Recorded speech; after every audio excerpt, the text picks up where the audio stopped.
El capítulo 4 del segundo libro de los Reyes presenta una secuencia de milagros realizados por el profeta Eliseo en un contexto de crisis social, hambre y vulnerabilidad en el reino del norte de Israel.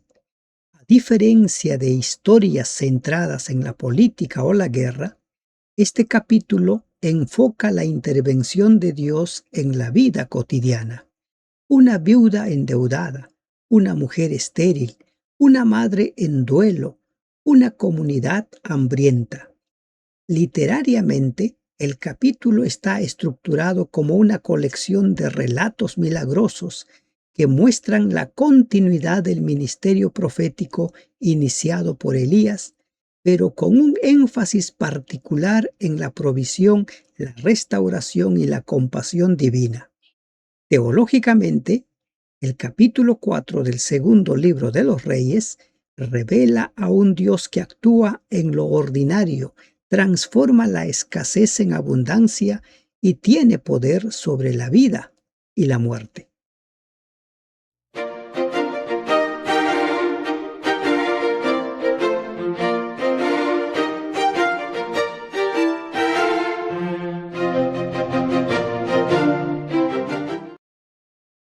Perlas del segundo libro de los Reyes. Gracias te damos, bendito Dios, porque nos permites escudriñar tu palabra. Te suplicamos que nos guíes de tal forma que podamos entender el mensaje que tienes para nosotros en este capítulo. En el nombre de Cristo Jesús te lo ruego. Amén.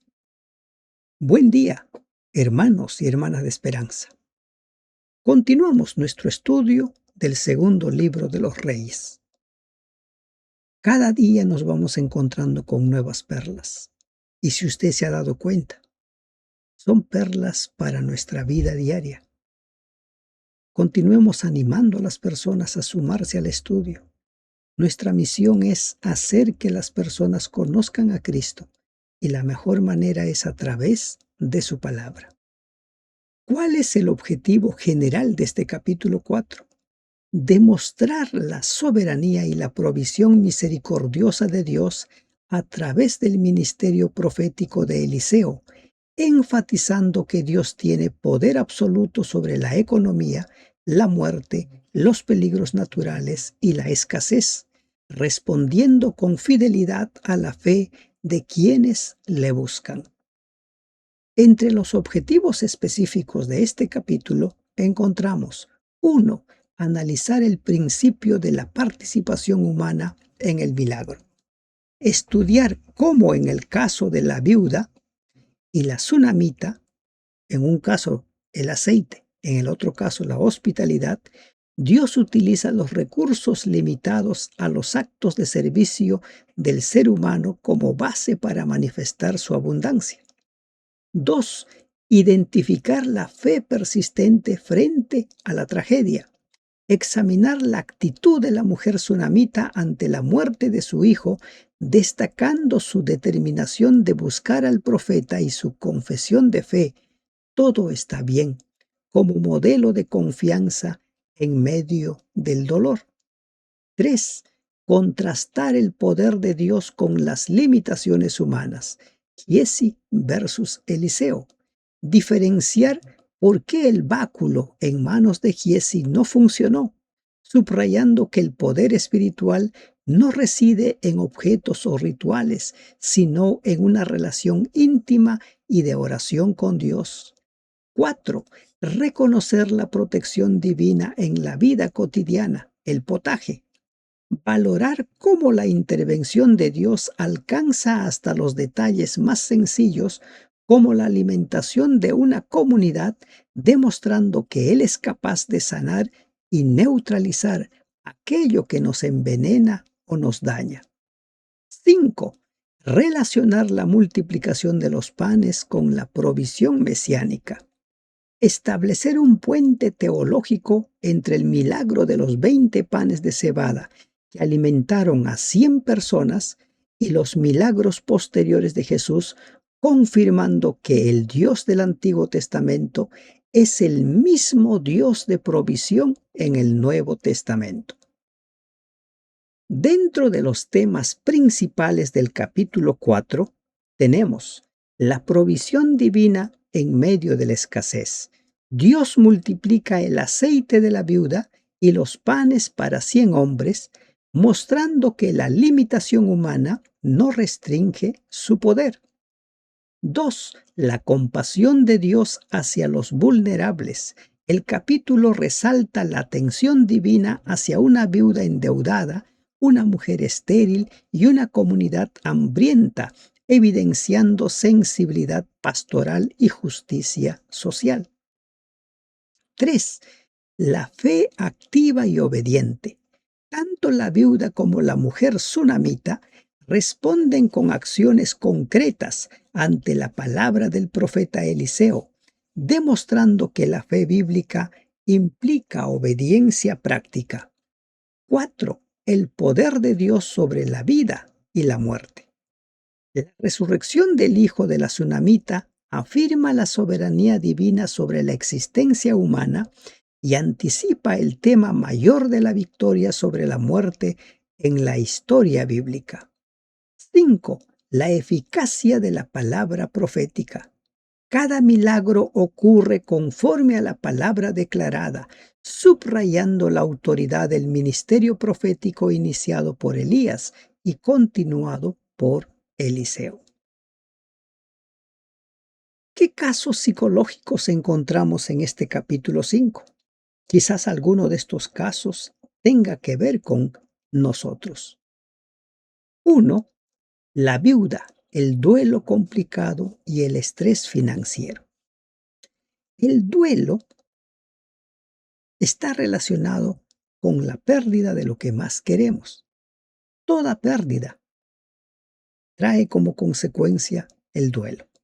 La mujer enfrenta la pérdida de su esposo y la amenaza inminente de perder la libertad de sus hijos por deudas. El estrés financiero o crónico activa el sistema de alerta, lucha o huida, nublando el juicio y generando desesperanza aprendida. La viuda experimenta un duelo interrumpido porque la urgencia económica no le permite procesar la muerte de su esposo. ¿Qué hacer en estos casos? Ayuda mucho un inventario de recursos, identificar qué aceites o qué habilidades o bienes aún poseemos. ¿Se da cuenta? También tiene que ver la activación de la red de apoyo. Pedir vasijas prestadas simboliza buscar ayuda externa para contener la bendición o la solución.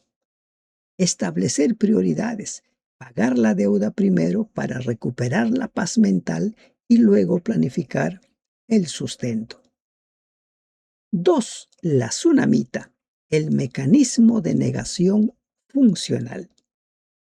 Ante la muerte súbita de su hijo, ella lo acuesta en la cama del profeta y dice, cuando está frente a él, todo está bien, shalom.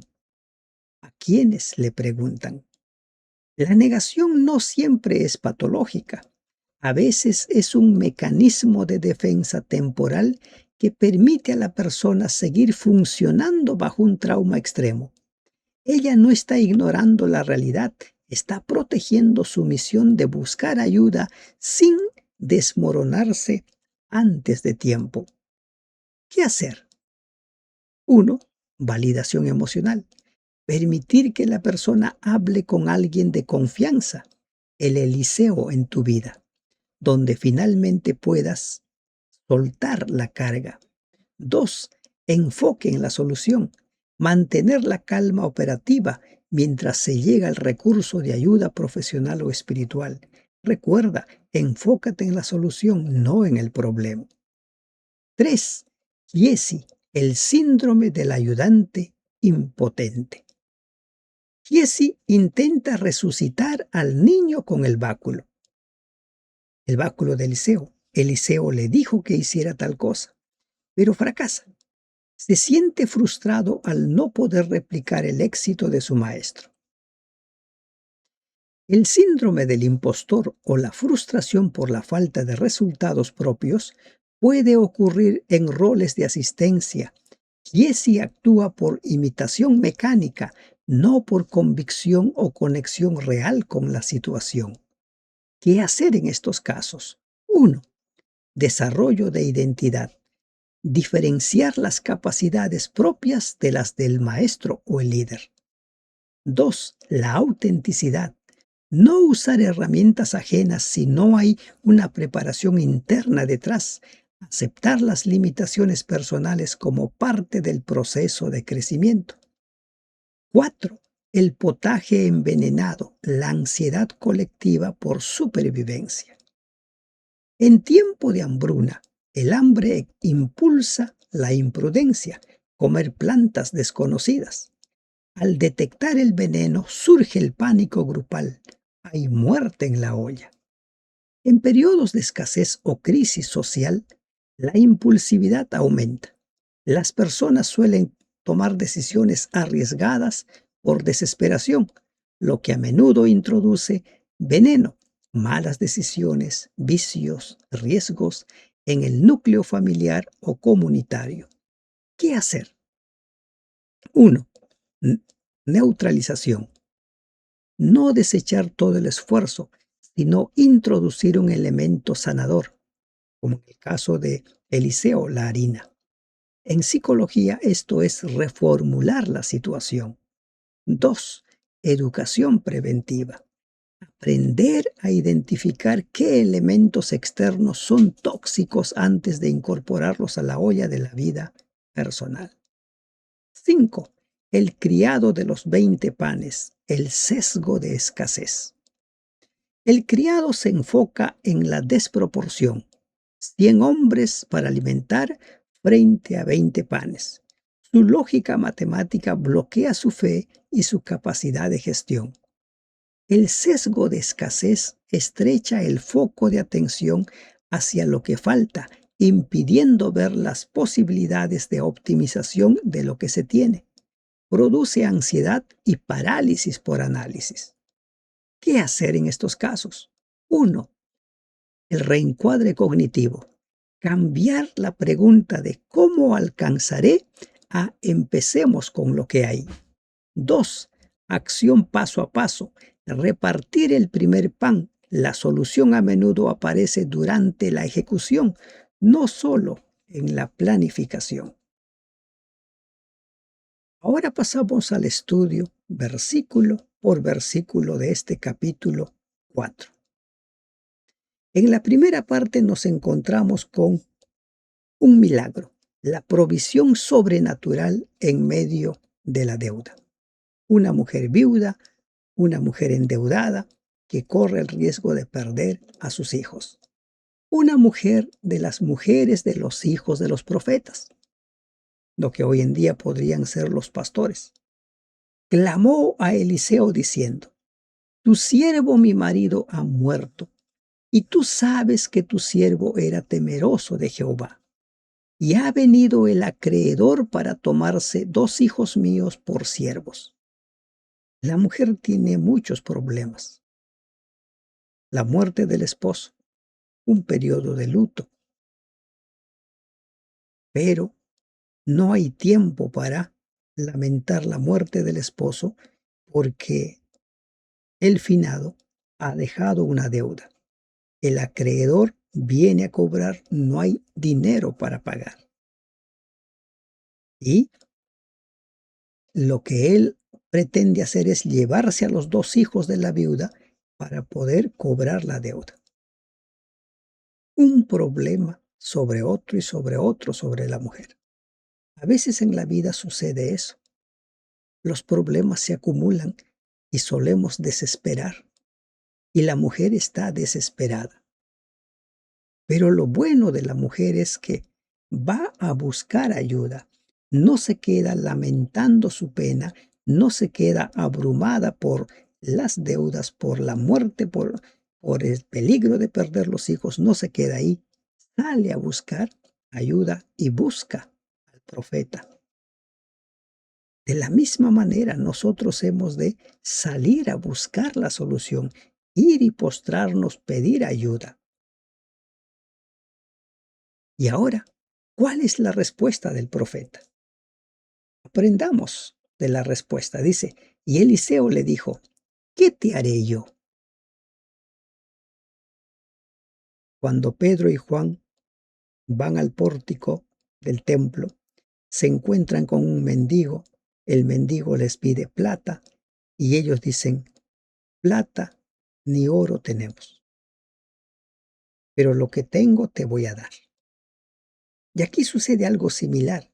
¿Qué te haré yo? Declárame qué tienes en casa. Eliseo hace una pregunta a la mujer, ¿qué tienes en casa? Y miren la respuesta. Y ella dijo, tu sierva ninguna cosa tiene en casa, sino una vasija de aceite. Lo que la gran mayoría suele responder, no tengo nada. ¿Verdad? No tengo nada. Y ella dice, ninguna cosa tengo, nada. Pero ella ahora recuerda solo una vasija de aceite. Ahora Eliseo va a hacer el milagro por medio de ese poco que la mujer tiene. Por eso tenemos que aprender a enfocarnos en la solución, no en el problema. Eliseo ve en el aceite la solución al problema. La mujer sabe que tiene el aceite, pero para ella no forma parte de la solución. Nos encontramos una vez más con el caso del vaso que está a medio llenar. Los pesimistas dicen solo me queda medio vaso de agua. Los optimistas todavía me queda medio vaso de agua. Entonces Eliseo le dice, ve y pide para ti vasijas prestadas de todos tus vecinos, vasijas vacías, no pocas. Pide todas las vasijas que puedas encontrar. Pide todo, no pocas. Eliseo ya tiene en mente cuál va a ser la solución al problema. Quien le está pidiendo la solución a su problema es la esposa de uno de los hijos de los profetas. Entra luego y enciérrate tú y tus hijos y echa en todas las vasijas y cuando una esté llena, ponla aparte. Miren cómo funciona aquí el milagro de Dios. Dios no le da el pescado, ¿verdad? Va a hacer el milagro. La pesca va a ser abundante, pero tiene que echar la red al mar. Tiene que ir a tocar las puertas, pedir vasijas vacías y juntar todas las que puede. Y una vez que tenga todas las vasijas, ahora va a ejercer la fe. Con esas vasijas vacías se tiene que encerrar en su casa ella y sus hijos. La pregunta es, ¿para qué me voy a encerrar? ¿Y qué le dice? Echa en todas las vasijas. ¿Qué cosa? El aceite que tienes. Aquí es donde entra a tallar la fe de la mujer. ¿Se dan cuenta? ¿Cómo funcionan los milagros de Dios? Siempre tenemos una parte que hacer. Lo que está a nuestras manos para hacer, Dios no lo va a hacer. Y se fue la mujer y cerró la puerta encerrándose ella y sus hijos, y ellos le traían las vasijas y ella echaba el aceite. Toda la familia trabajando. Toda la familia. El milagro se estaba realizando, pero la familia estaba involucrada en el trabajo. Los hijos estaban involucrados en el trabajo. ¿Se dio cuenta la perla que tenemos aquí? La responsabilidad de los trabajos están compartidos. Se van ejecutando por todos los integrantes de la familia. El milagro es producto de la fe y la acción. Creer, pero también hacer. Y eso es la fe. Creer y hacer. Muchos se quedan solo en la parte mental. La fe es creer y hacer. Cuando las vasijas estuvieron llenas, dijo a un hijo suyo, tráeme aún otras vasijas. Y él le dijo, no hay más vasijas. Entonces dice, cesó el aceite. ¿Cuál habrá sido el asombro de la mujer? El aceite seguía saliendo, salía, se acabaron las vasijas y cesó el aceite. Si comparamos un poco el milagro con el que realizó Elías con la viuda, la harina, ¿verdad? Se iba multiplicando en la medida que iba comiendo cada día. Era una provisión diaria de Dios, una provisión por fe. Aquí se produce el milagro, se multiplica en el acto, en el momento. Y cuando se acabaron las vasijas, entonces cesó el milagro. ¿Qué encontramos aquí? Dios multiplica lo poco cuando se pone en sus manos. La provisión fue proporcional a la fe, al número de vasijas. Si la mujer hubiera recogido más vasijas, hubiese tenido más aceite. La provisión fue proporcional al número de vasijas. La obediencia precede al milagro. Recuerda siempre esa perla. La obediencia precede al milagro. Dios usa recursos ya presentes, aunque parezcan insuficientes, aunque parezca que no tengo nada, solo un poco de aceite. De los versículos del 8 al 17, nos encontramos con el caso de Elías y la tsunamita. Aconteció también que un día pasaba Eliseo por Sunem, y había allí una mujer importante que le invitaba insistentemente a que comiese, y cuando él pasaba por allí venía a la casa de ella a comer. ¿Qué encontramos aquí? Un valor: la hospitalidad. ¿Qué hace esta mujer? Ella le dijo a su marido: he aquí ahora yo entiendo que que siempre pasa por nuestra casa es varón santo de Dios. Yo te ruego que hagamos un pequeño aposento de paredes y pongamos allí cama, mesa, silla y candelero, para que cuando él viniere a nosotros se quede en él. La hospitalidad no se quedó en el hecho de acogerlo, darle un poco de comida, un poco de agua. Ahora ella considera, ya que él pasa constantemente por acá, hay que hacerle una habitación. Y el esposo está de acuerdo. Y aconteció que un día vino él por allí y se quedó en aquel aposento y allí durmió. Entonces dijo a Giesi su criado: llama a esta tsunamita. Y cuando la llamó, vino ella delante de él. Eliseo está muy agradecido con esta mujer. Todo ese espíritu servicial de la mujer despierta en Eliseo el hecho de: ¿qué hago por ella para agradecerle? Lo que sembramos, cosechamos. Sembramos amor, vamos a cosechar amor. ¿Se da cuenta? Dijo él entonces a Giesi: dile, he aquí tú has estado solícita por nosotros con todo este esmero. ¿Qué quieres que haga por ti?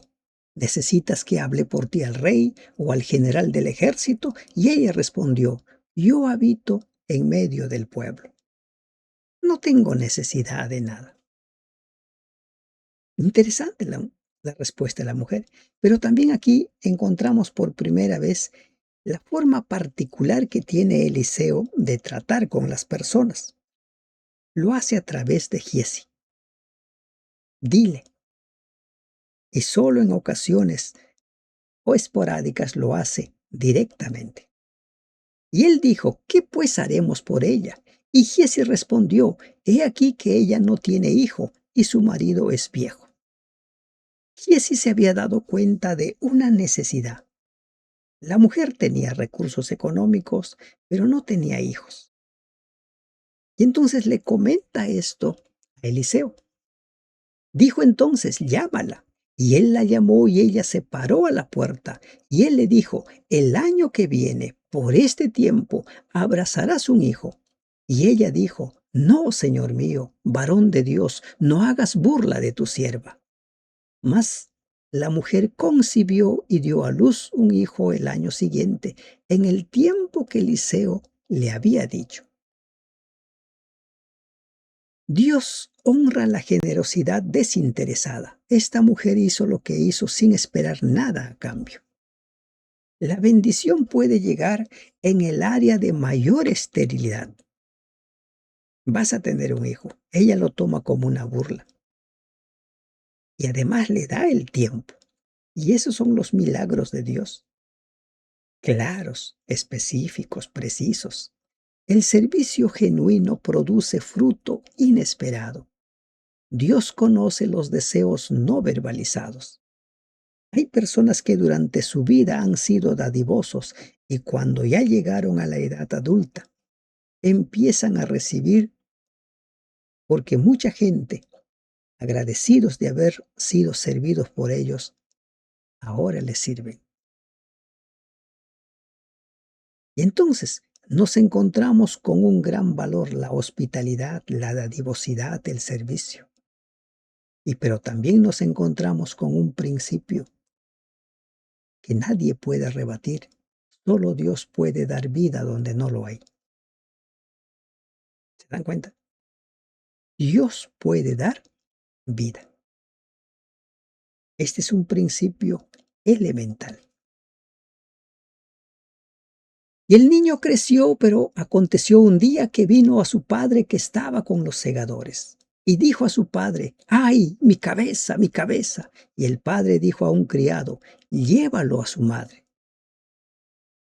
De los versículos del 18 hasta el 37, nos encontramos nosotros con la restauración en medio del dolor inesperado. Así como Dios es capaz de dar vida donde no hay, la mujer ya era de años, su esposo también. Tras la muerte del niño, Dios le va a devolver la vida. Los evolucionistas no pueden explicar eso. La evolución no produce vida. Llévalo a su casa. Enfermó el muchacho. Y habiéndolo él tomado y traído a su madre, estuvo sentado en sus rodillas hasta el mediodía y murió. Súbitamente el niño enferma y muere. ¿Cuál es la actitud de la mujer aquí? ¿Cómo maneja el duelo ella? Para ella no todo está perdido. Humanamente hablando, ante la muerte ya no podemos hacer nada. Pero ella se enfoca en la solución, no en el problema. No se queda lamentándose, llorando desesperadamente frente al niño muerto. Ella entonces subió, lo puso sobre la cama del varón de Dios y cerrando la puerta se salió. No está ahí destrozada, llorando y sin hacer nada. Sufrir es válido, llorar es válido. Pero si nos quedamos allí, sin buscar ayuda, sin hacer nada, no vamos a encontrar la solución. Y ella se enfoca en la solución. Humanamente el problema no tiene solución. Llamando luego a su marido, le dijo: te ruego que envíes conmigo a alguno de los criados y una de las asnas, para que yo vaya corriendo al varón de Dios y regrese. El marido no sabe qué está pasando. Él dijo: ¿para qué vas a verle hoy? No es nueva luna ni día de reposo. Y ella respondió: paz, calma, deja que yo haga las cosas. No le dice lo que ha pasado, no le dice que ha muerto el niño. Ella tenía la seguridad de que el hombre de Dios tenía la solución a ese problema. Después hizo enalbardar el asna y dijo al criado: guía y anda, y no me hagas detener en el camino, sino cuando yo te lo dijere. Partió pues y vino al varón de Dios al monte Carmelo, y cuando el varón de Dios la vio de lejos, dijo a su criado Giezi: he aquí la sunamita. Eliseo ve a la mujer venir, te ruego que vayas ahora corriendo a recibirla. Mira la consideración de Giesi para con esta mujer, o de Eliseo para con esta mujer. Ve corriendo, recíbela y pregúntale, ¿te va bien a ti? ¿Le va bien a su marido? ¿A su hijo? Y Giesi hace las preguntas y ella dice, bien. Nosotros solemos responder bien aun cuando estamos mal. Ella tenía un problema y responde bien, pero lo que vamos a encontrar a continuación es que ese bien es para no ser interrumpido, detenido en el camino, porque ella tenía un objetivo, llegar hasta Eliseo. Está bien, porque yo sé que esa persona, yo sé que el hombre de Dios tiene solución a mi problema. Luego que llegó donde estaba el varón de Dios en el monte, se asió de sus pies. Allí es a donde quería llegar. Y se acercó Giesi para quitarla.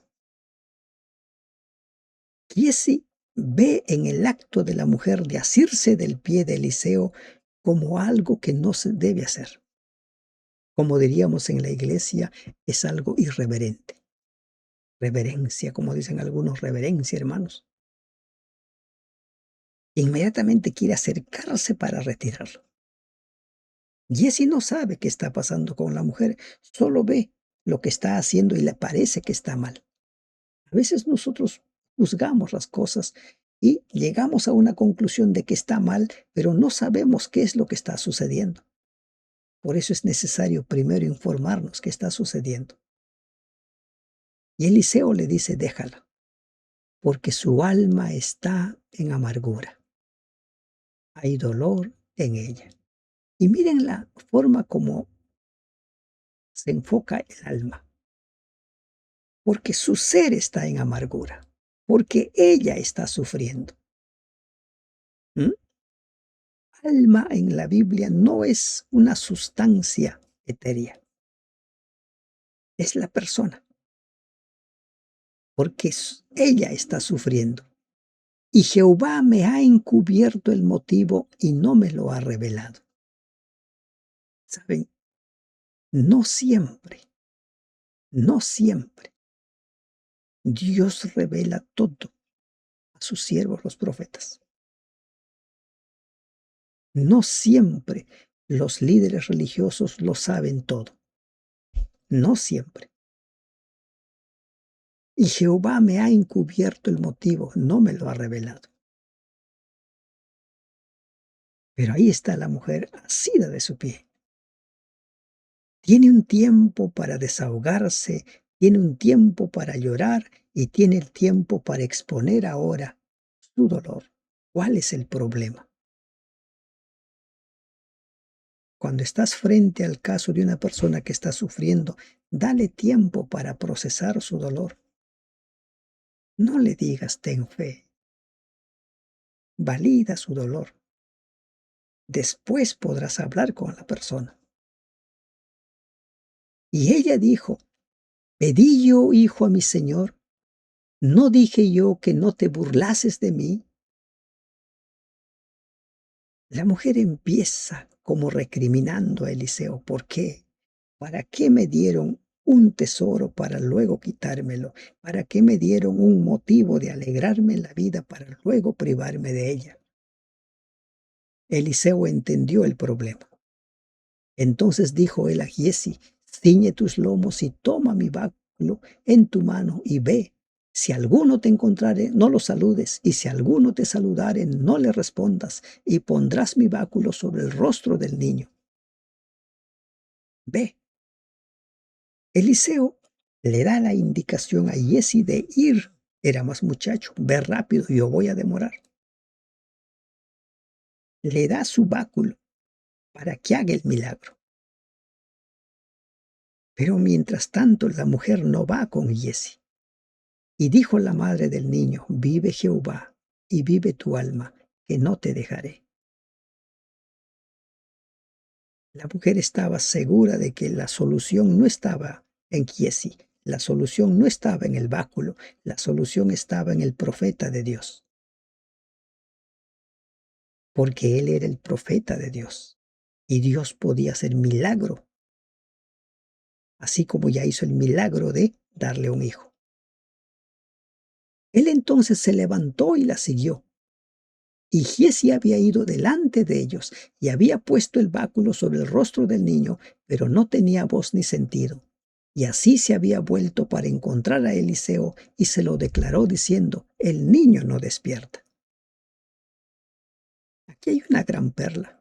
Muchas personas consideran que hay ciertas cosas que son mágicas, que la astilla de la cruz de Cristo, que el agua milagrosa, una serie de cosas que si yo tengo eso voy a poder ser bendecido, voy a poder hacer milagros. Giezi tiene el báculo de Eliseo, pero no puede hacer el milagro. No está en el báculo el poder de hacer milagros. Es Dios quien hace el milagro. ¿Se dan cuenta? Y venido Eliseo a la casa, he aquí que el niño estaba muerto tendido sobre su cama. Entrando él entonces cerró la puerta tras ambos y oró a Jehová. ¿Qué diría en su oración? No se nos dice. La oración de Elías para resucitar al hijo de la viuda sí se nos dice, pero aquí no se nos dice. Después subió y se tendió sobre el niño, poniendo su boca sobre la boca de él, y sus ojos sobre sus ojos, y sus manos sobre las manos suyas, y así se tendió sobre él, y el cuerpo del niño entró en calor. Entró en calor, pero todavía no despertaba. Volviéndose luego se paseó por la casa una y otra parte, y después volvió y se tendió sobre él nuevamente, y el niño estornudó 7 veces y abrió sus ojos.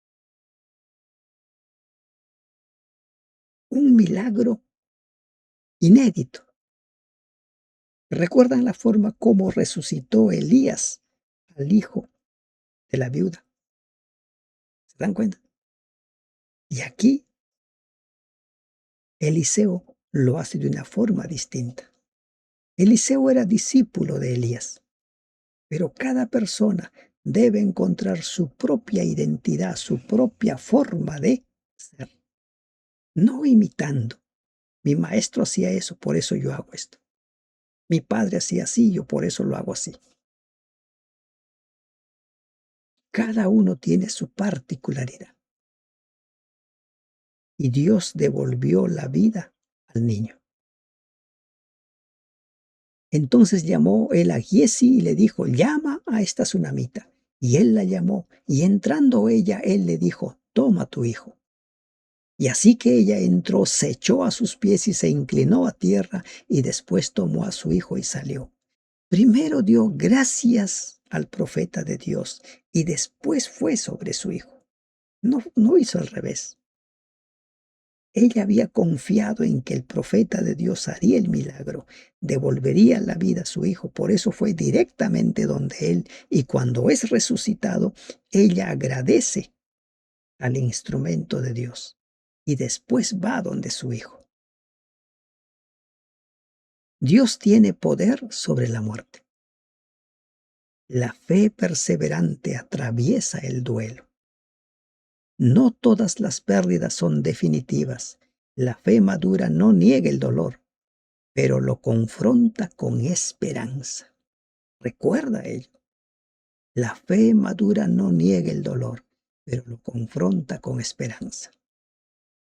Los versículos 38 al 41 nos encontramos con un milagro.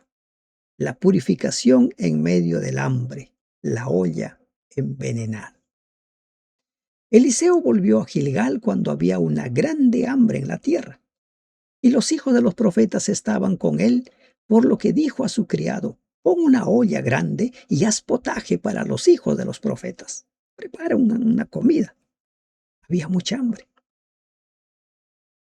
¿Se dan cuenta? Hay que proveer también lo material, no solo lo espiritual. Y salió uno al campo a recoger hierbas de los hijos de los profetas, y halló una como parra montés, y de ella llenó su falda de calabazas silvestres, y volvió y las cortó en la olla del potaje, pues no sabía lo que era. No sabía qué había, de qué se trataba. Después sirvió para que comieran los hombres, pero sucedió que comiendo ellos de aquel guisado gritaron diciendo: varón de Dios, hay muerte en esa olla. Y no lo pudieron comer. Alguien se percató de que ese estaba envenenado.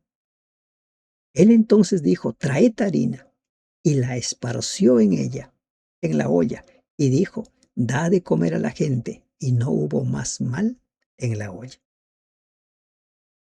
La vez anterior curó el agua con sal. Ahora cura la comida con harina. ¿Se dan cuenta? Hay una harina añadida. La harina neutraliza el veneno. ¿Tiene poder la harina para neutralizar un veneno? Aquí hay un principio. Dios purifica lo contaminado. Es Él el que purifica. Su intervención transforma lo letal en nutritivo y alimenta a los hijos de los profetas. Una vez más, un milagro en favor de los hijos de los profetas. No todo lo que parece alimento es sano. Habían recogido calabazas silvestres. Dios puede redimir contextos dañinos, perjudiciales, tóxicos. ¿Se dan cuenta? Estamos llenos de perlas. Y por último, nos encontramos con la multiplicación en medio de la escasez. Alimentación de los panes para alimentar a 100 hombres. Vino entonces un hombre de Baal Salisa, el cual trajo al varón de Dios panes de primicias, 20 panes de cebada y trigo nuevo en su espiga. Y él dijo: da a la gente para que coma. 20 panes. Habían 100 personas. Matemáticamente no da, salvo un cuartito para cada uno, ¿verdad? Y dice: da a la gente para que coma. Y respondió su sirviente: ¿cómo pondré esto delante de 100 hombres? Pero él volvió a decir: da a la gente para que coma, porque así ha dicho Jehová: comerán y sobrará. Entonces lo puso delante de ellos y comieron y les sobró conforme a la palabra de Jehová. Dios que había dicho: van a comer todos y va a sobrar. Y esto nos recuerda el milagro de la multiplicación de los panes de Jesús para alimentar a 5,000 a 4,000 personas. Todos comieron, sobró conforme a la palabra del Señor. La palabra profética antecede a la provisión visible. Dios no solo suple, Dios da hasta que sobreabunde. Recuerda, la fe precede al milagro. Dios es proveedor, Dios es restaurador y Dios es sustentador en todas las dimensiones de la vida humana, sea económica, familiar, emocional o dentro de la comunidad. Dios tiene la solución a todo ello. ¿Con qué perlas podemos quedarnos? Les voy a proponer, de todas las que encontramos aquí, 6 perlas. 1.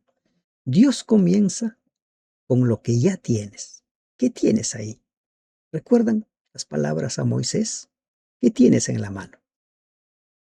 Antes del milagro, Eliseo pregunta: ¿qué tienes en casa?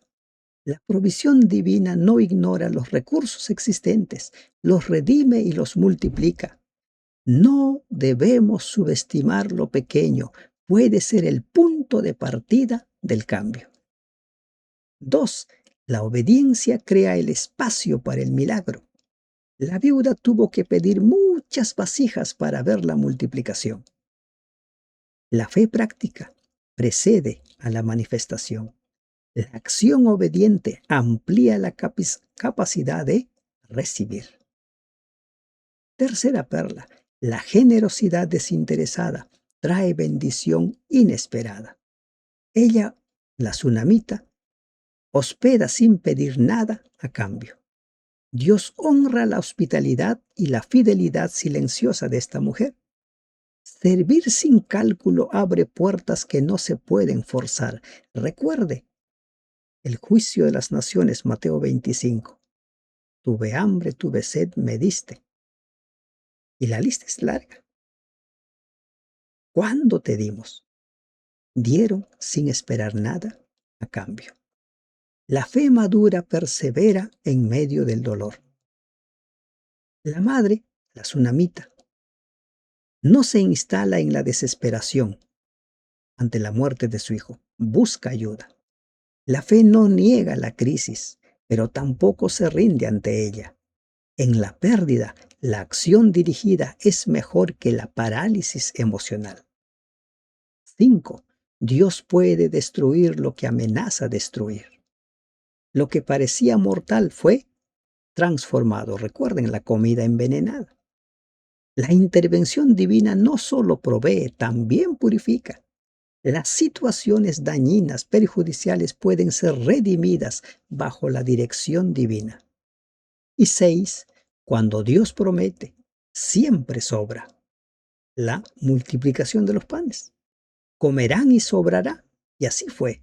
La palabra divina antecede y garantiza el resultado. La confianza en la promesa supera el cálculo limitado.